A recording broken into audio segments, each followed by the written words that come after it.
அல்லாஹ்வுடைய தூதர் முஹம்மது ரசூலுல்லாஹ் ஸல்லல்லாஹு அலைஹி வஸல்லம் சொன்னாங்க, zikr உள்ளத்திற்கு மன நிம்மதியை ஏற்படுத்தும். கவலையா, அஸ்தக்ஃபிருல்லாஹ் அஸ்தக்ஃபிருல்லாஹ் அஸ்தக்ஃபிருல்லாஹ்.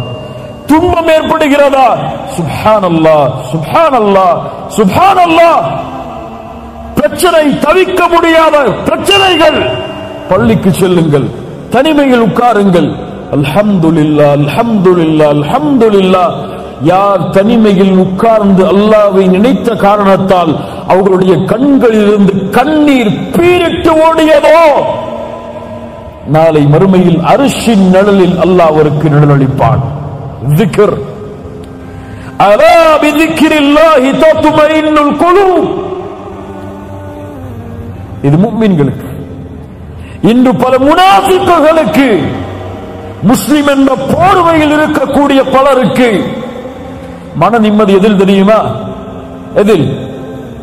மியூசிக். மியூசிக், சினிமா பாடல்களை அவர்களுடைய காதுகள் கேட்பது நிம்மதி. எதை அல்லாஹ் சபித்தானோ, எதை தூதர் சபித்தார்களோ, அது இன்று முஸ்லிம்களுக்கு ஹலால். என்ன ஒரு சமூகம் இது! யார் காட்டிய வழிமுறை? சினிமாவில் இருந்து என்று முஸ்லிம்களை பிரிக்க முடியவில்லை.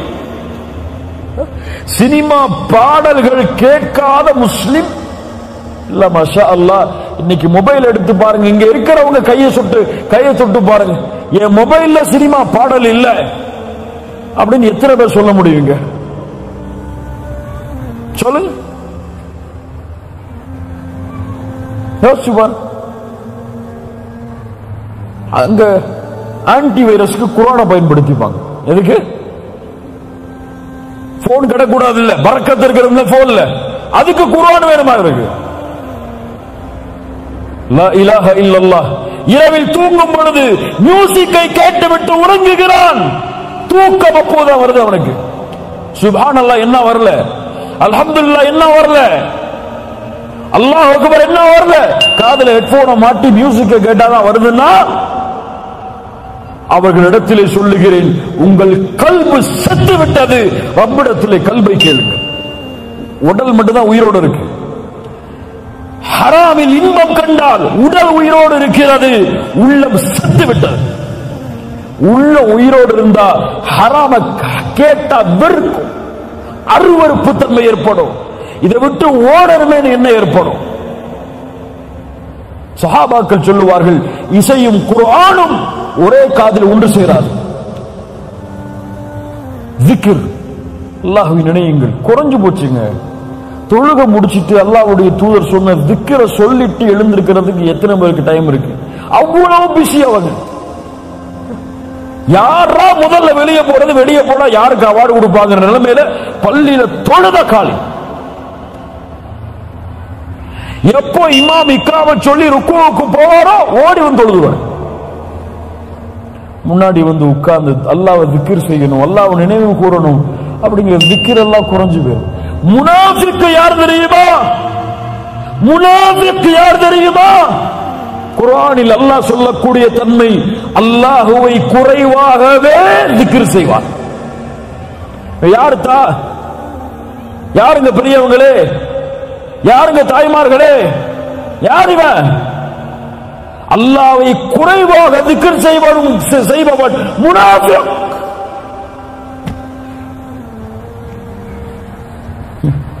இங்க சுப்ஹானல்லாஹ், அல்ஹம்துலில்லாஹ், அல்லாஹு அக்பர், லா இலாஹ இல்லா அன்த சுப்ஹானக இன்னி குன்து மினல் ஸாலிமீன், ஹஸ்புனல்லாஹு நிஅமல் வகீல், சுப்ஹானல்லாஹி வ பிஹம்தி, அதத ஹல்கிஹி வ ரிதா நஃப்ஸிஹி வ ஸீனத அர்ஷிஹி வ மிதாத கலிமாத்திஹி.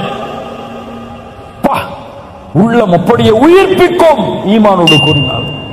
கல்பு அப்படியே குதிச்சு எழும், கவலைகள் ஓடும். உள்ளத்தோடு சொன்னால் நமக்கு zikr எல்லாம் நமக்கு வந்து பரக்கத்துக்கு. எதுக்கு பரக்கத்?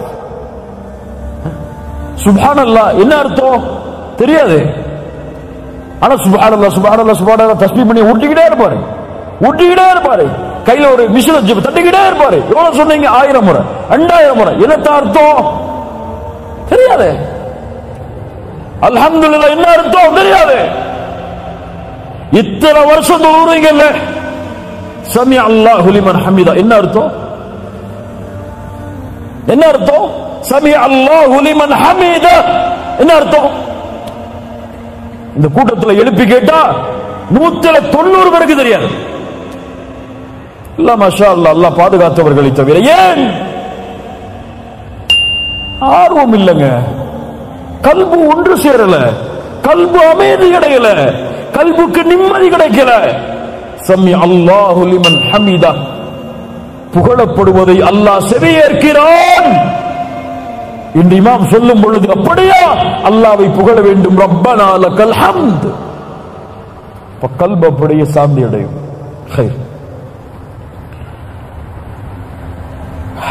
இந்த 10 கவலைகளை நீக்கக்கூடிய வழிகள், இதை செய்தால் அல்லாஹ் நம்முடைய கவலைகளை நீக்குவார்.